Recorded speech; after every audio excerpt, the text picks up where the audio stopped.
Hello there, and welcome to the very first episode of Jedi Academy. It's a brand new segment here at Path of the Jedi. I'm super excited to be here. By the way, if you're brand new, my name is Ronnie Cruz. I'm your host here at Path of the Jedi. As of this recording, our show is a little bit over a year old. It's about a year and a month. And it is definitely a Star Wars podcast. What we do here at Path of the Jedi is we take, material from the movies, from the TV shows, even the books and the comics of Star Wars, and we analyze, we examine these things for for themes and principles that can serve as self-development, personal development lessons for our day-to-day lives here on Earth. With Jedi Academy, I actually want to focus more heavily on the personal development. So I'm going to take themes that I think are pertinent, that would help you guys on your growth journeys, and then communicate them in a way, and of course tie them back into Star Wars. But it's going to be definitely more focused and honed in on self-development, because while we are a Star Wars podcast, we are also a self-development podcast. So in this episode, I actually want to expand on a topic that we discussed back in episode 52 of regular season Path of the Jedi. So if you want to go back and reference that, you can go back and listen to it, and then you can come back here to today's episode.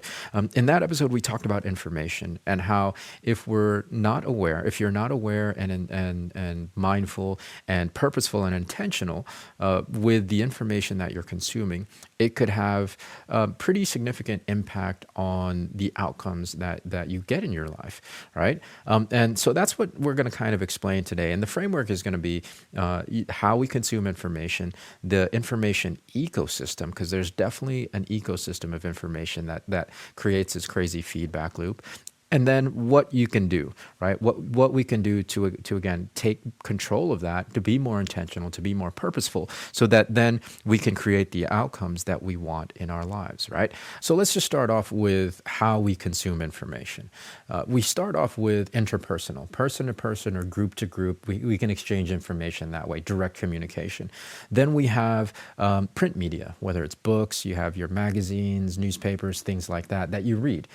From there, you move on to audio visual. You have telephone, you have radio, you have television, you have movies, things like that. And then you throw the internet into the mix, and all of those modalities of how we consume information are accelerated exponentially and multiplied, right? Like it's dramatically amplified. In today's day and age, we have unprecedented access to information like we've never had it before in human history. We pretty much have instantaneous access to any and all information that we want and are looking for. And in fact, with social media in the last 10, 15 years, we have access to information that we may not even be looking for, right? We're consuming information that the algorithm is feeding us, right? So we live in this day and age where we have unprecedented access, and I firmly believe that in the last 10 to 20 years, with this unlimited access to information, it's created a thirst and hunger for more. In fact, I would even call it an addiction to information. And if you don't believe me, just look at the ever increasing internet speeds, right? Like we're at cellular towers that are giving 5G speeds. That's crazy sauce. In fact, the speeds of the internet can't even keep up. Right? Because we have such an insatiable thirst and hunger for more information to continue to consume it. So this is one piece of the information ecosystem, the addicted consumer. And if you have an addicted consumer, you obviously then have to have a supplier, right? So the next piece of the ecosystem, the information ecosystem, is the content producers, right? The people or entities that are publishing information on the internet. From a supplier standpoint, looking at this information ecosystem and seeing these billions and billions of addicted consumers, you're going to want to get as big a piece of that pie as possible, right? So what's happening in this ecosystem is there's this battle for your attention. Whether it's the latest viral influencer on social media, or it's a new business and company that's promoting their goods and selling their products, or even political entities that are trying to get a message out. All these suppliers of information, suppliers of content, are going to do whatever they feel they need to do in order to get your attention, in order to get your eyes to their piece of content, to their piece of information.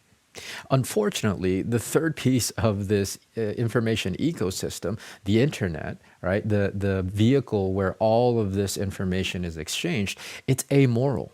Right? It doesn't regulate, it doesn't monitor the veracity of all this information that's being exchanged. So you have this kind of powder keg of an ecosystem, an information ecosystem, where you have addicted consumers and suppliers that are willing to do whatever it takes to capture their attention. Now, I'm not saying that all content creators, all suppliers of information are like this, or even a majority of them are like this, but there are some suppliers of information, content creators, that are willing to publish falsehoods just to win this war, just to win this battle for your attention. And again, the internet is completely neutral in all of this. Its only design is to connect the consumer to the supplier, regardless of the veracity of that information that's being exchanged. So that's the ecosystem, right? That's what we're plugging into every time we open our phones and check the internet. This is important to know and understand because our minds, our brains, are actually supercomputers themselves that are always constantly processing the information that we consume.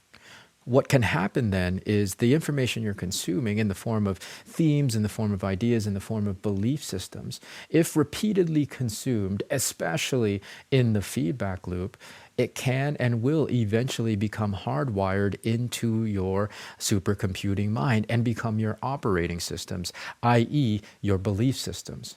It's these belief systems and operating systems that largely determine the outcomes that you have in your life.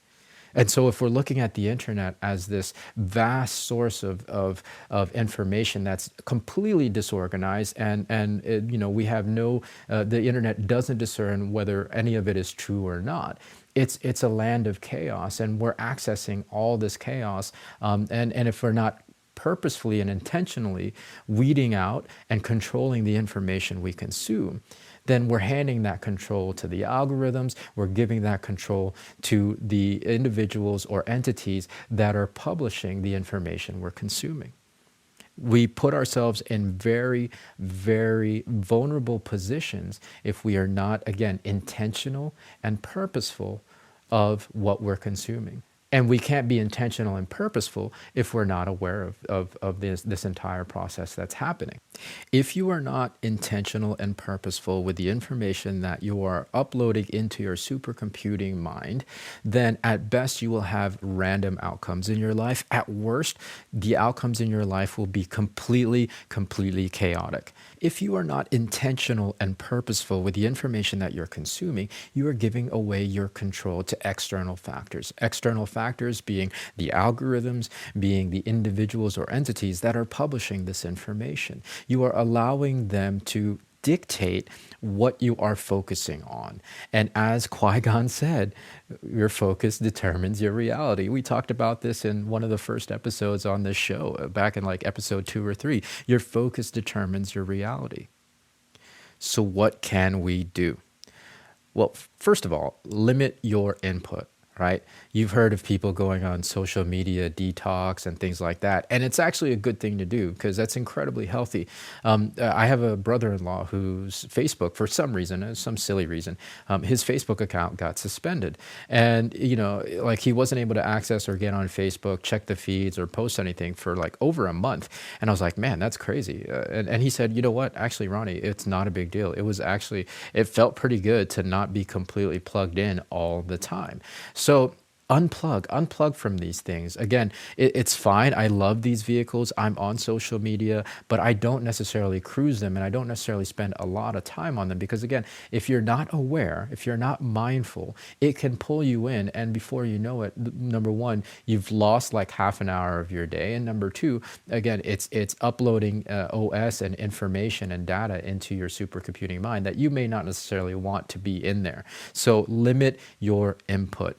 Share what you need to share, post what you need to post, communicate with who you need to communicate with, and then close the app. And don't look at it again. Don't get sucked into the feeds, especially don't get sucked into the comment threads, man. That's like a vortex beyond vortexes. That's a black hole that you can really get sucked into. So limit your input. The next thing that you can do is be selective with the company that you keep. There's this saying in entrepreneurism and personal development that you are the sum total of the 5 people you spend the most time with. And that really goes true. And when you think about it in the sense of what our conversation has been today, if you're surrounding yourself with with people who are unaware of the dynamic that's going on with the information ecosystem and how it's programming our supercomputing minds, then you're going to be hanging out with a bunch of people who have random results and random thoughts and random ideas that aren't, necessarily the ideas, the thoughts, the results that you want to achieve, the outcomes that you want for yourself. So if that's the case, I'm not saying cut out your friends, cut out your family, but just be mindful of the conversations that you're having with these individuals and really limit what you're allowing into your headspace.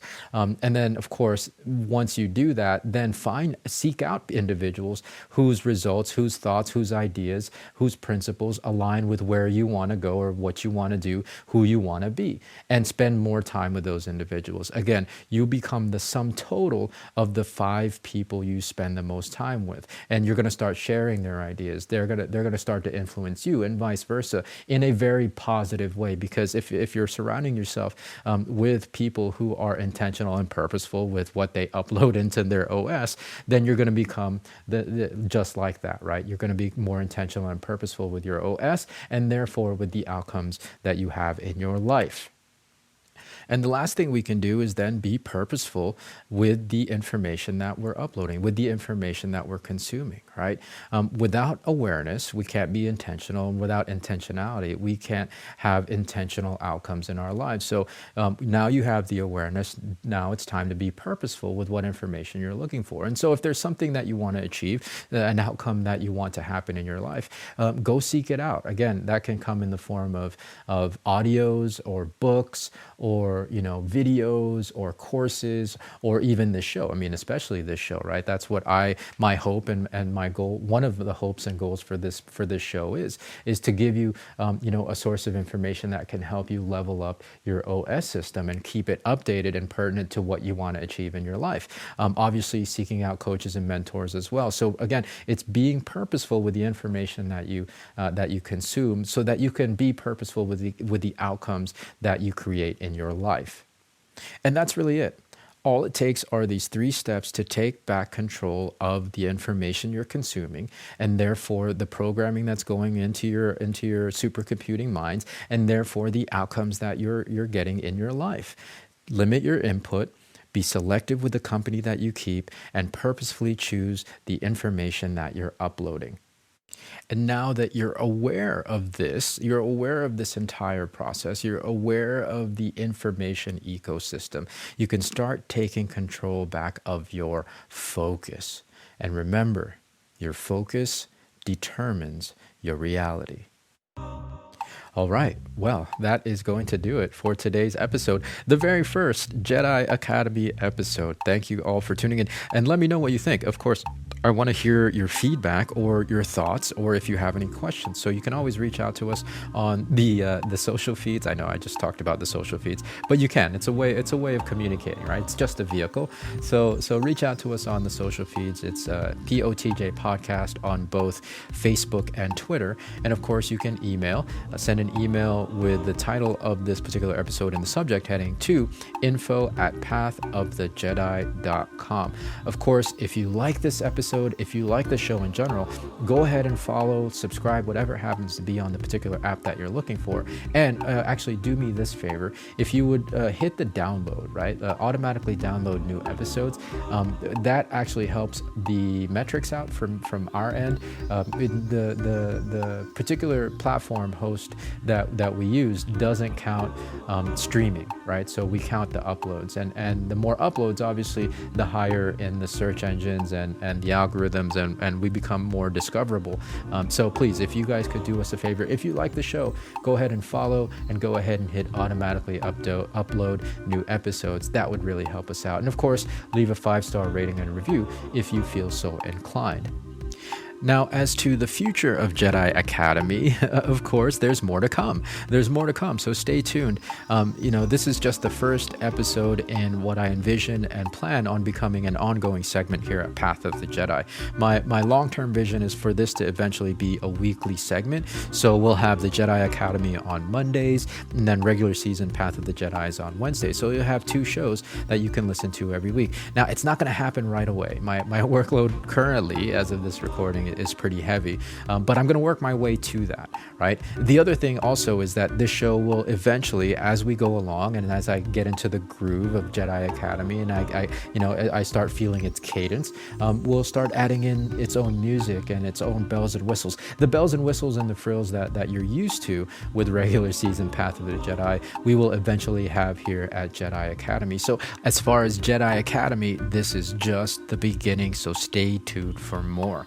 And then, of course, this Wednesday, we have regular season Path of the Jedi. We've got a brand new episode. We're going to be talking about Andor Episode 7, so you're not going to want to miss that. Andor has been an incredible ride so far, and I'm sure, from what I've heard, right, from my contemporaries, my friends in the Star Wars podcasting world, they've all absolutely loved Andor, so I'm excited to dive into Episode 7 and then share it with you in a regular season of Path of the Jedi. So until this Wednesday, please, everybody out there, be well, be safe, and may the Force be with you. This podcast is not endorsed by the Walt Disney Company nor Lucasfilm Limited and is intended for entertainment, educational, and informational purposes only.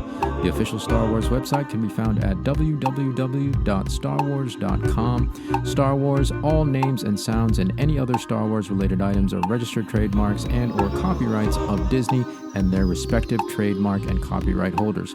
All original content of this podcast is intellectual property of Path of the Jedi unless otherwise indicated.